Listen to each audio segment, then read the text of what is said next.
दोस्तों अगर आपने सीटेट जुलाई 2024 का एग्जाम दिया है तो आप सभी के लिए यहाँ पे इंपॉर्टेंट अपडेट है। सीटेट अभ्यर्थियों के साथ धोखा क्यों हो रहा है, इसके बारे में जो है हम लोग सब कुछ डिटेल में जानने वाले हैं। तो बने रहिएगा आप सभी वीडियो के लास्ट तक। छोटी सी वीडियो है बट दोस्तों पूरा देखिएगा। इससे क्या होगा कि आपकी सारी चीज़ें क्लियर हो जाएंगी।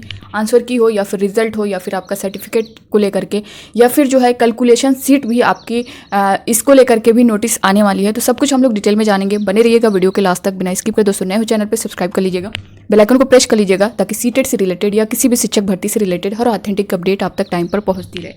सबसे पहले दोस्तों जो आपकी आंसर की आई हुई थी उसमें चैलेंज के बाद जो है आपका फाइनल यानी रिवाइज्ड आंसर की नहीं जारी हुई, डायरेक्ट जो है आपका रिजल्ट जारी हुआ था।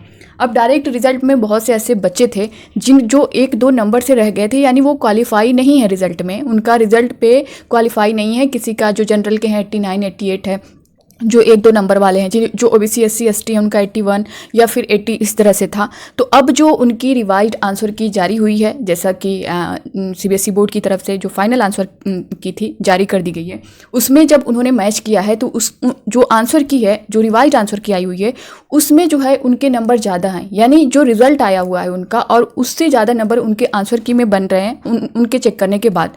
तो इसमें क्या कुछ कैसे हो सकता है? क्या उन बच्चों की खुशियां जो 1-2 नंबर से रह गए थे रिजल्ट में, उनका यही कहना था कि मैम मेरा 1 नंबर से रह गया, मेरा जो है 2 नंबर से रह गया, तो क्या जो आंसर की में देख रहे हैं कि वो क्वालिफाई कर लिए, उनके 90+ हो चुके हैं, 82+ हो चुके हैं, तो क्या इनकी खुशियाँ जो है कितने देर तक रहने वाली हैं, इसके बारे में सब कुछ हम लोग डिटेल में जानने वाले हैं।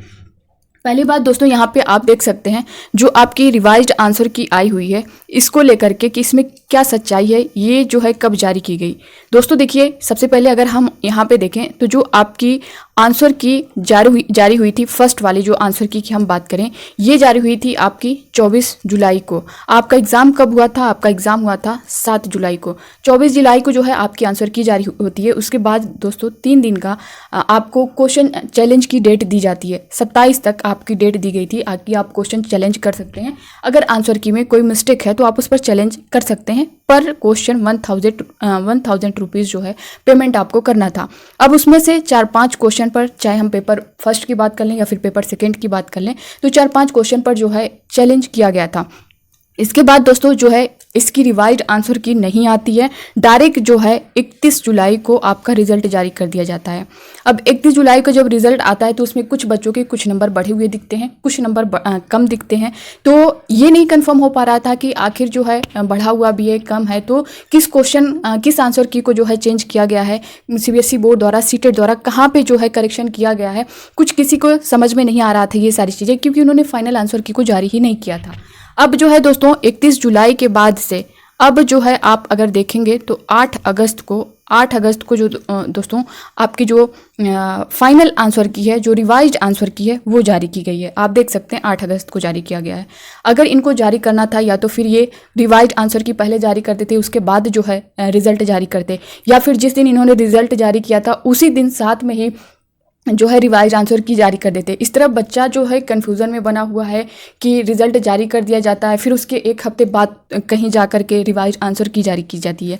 दोस्तों ये जो है ऐसा नहीं है कि आपके रिज़ल्ट के बाद करेक्शन होकर के ये आंसर की आई हुई है। जो आपकी रिवाइज्ड आंसर की आई हुई है ये ऐसा नहीं है कि आपके रिज़ल्ट, आपका जैसा कि रिज़ल्ट 31 को जारी हो गया था। तो अगर ऐसा कुछ रहता तो आप यहाँ पे डेट देख सकते हैं, सीटेट जुलाई 2024 की एग्ज़ाम 7/7/2024। यहाँ पे जो इसका एग्ज़ाम हुआ था वो 7 जुलाई को आपका हुआ था। डेट ये आप देखिए 30 जुलाई 2024, ये आप देख पा रहे होंगे।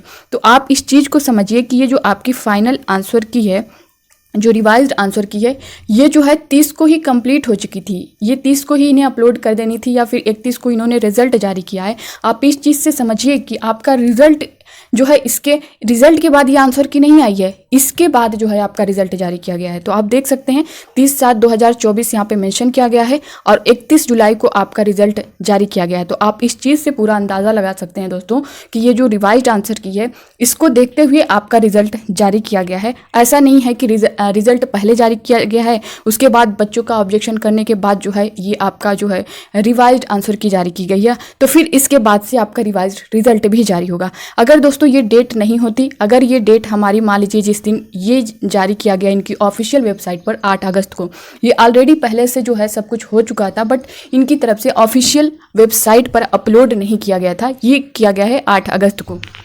अगर ये जो है ये डेट भी 8 अगस्त की रहती, अगर ये जो आप देख पा रहे होंगे 30 वाली ये डेट भी अगर 8 अगस्त की होती, तब हम यहाँ पे मान सकते थे कि 8 अगस्त को जो है ये करेक्शन होकर के आंसर की आई है, तो इसके बाद जो है आपका रिवाइज्ड रिजल्ट भी आ सकता है। मगर ऐसा कुछ भी नहीं है, ये पहले जो है आपका ये सारा प्रोसेस कंप्लीट कर लिया गया है आंसर की का, उसके बाद जो है आपका रिजल्ट जारी हुआ है। अब इसको लेकर के बच्चों के मन में कहीं ना कहीं सारी चीज़ें थी। बहुत से बच्चों के कमेंट भी आए हैं कि मैम मेरा जो है रिजल्ट में 1-2 नंबर से मैं रह गया था, क्वालिफाई नहीं कर पाया, बट जो है आंसर की में मेरे नंबर इतने बन रहे हैं, 90 प्लस बन रहे हैं, 82 प्लस बन रहे हैं, मैं अब क्वालिफाई कर लूँगा। तो दोस्तों आपको थोड़ा सा जो है यहाँ पे फिर से पेशेंस रखना होगा, क्योंकि आप लोगों ने फिर से उम्मीद बनाई है कि हमारा जो है आंसर की में क्वालिफाई है, बट जो है रिज़ल्ट अगर दोबारा जारी होगा तो हम क्वालिफाई कर लेंगे।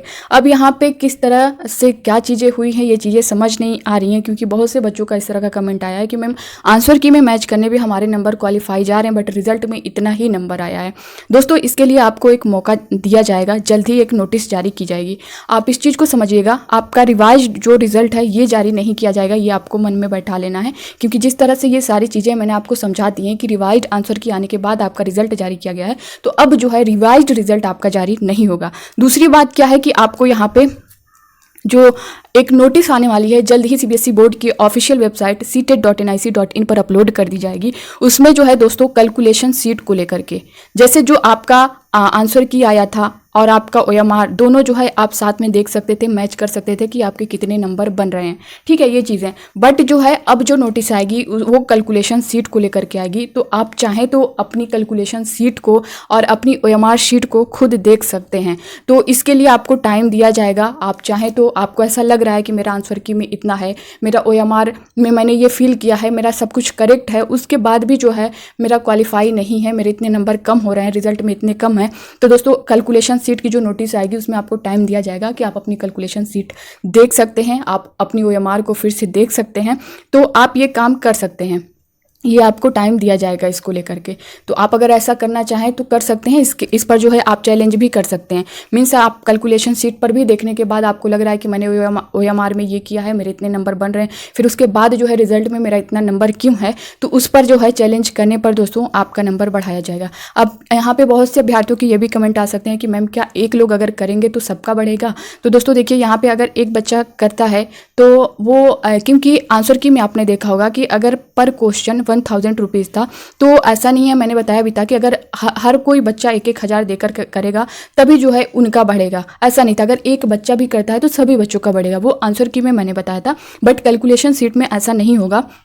कैलकुलेशन सीट में ये चीज़ें आएंगी कि अगर जो बच्चा जो अपनी कैलकुलेशन सीट को देखना चाहता है, अगर वो चैलेंज करेगा, वो ऑब्जेक्शन करेगा, तो सिर्फ उसी का जो है वहाँ पे करेक्शन, रिजल्ट में करेक्शन किया जाएगा, सब पर नहीं किया जाएगा। तो आई होप कि ये सारी चीज़ें आपको समझ आ गई होंगी। जैसे ही उनकी तरफ से कोई नोटिस जारी की जाएगी इससे रिलेटेड मैं आप सभी को इन्फॉर्म कर दूंगी।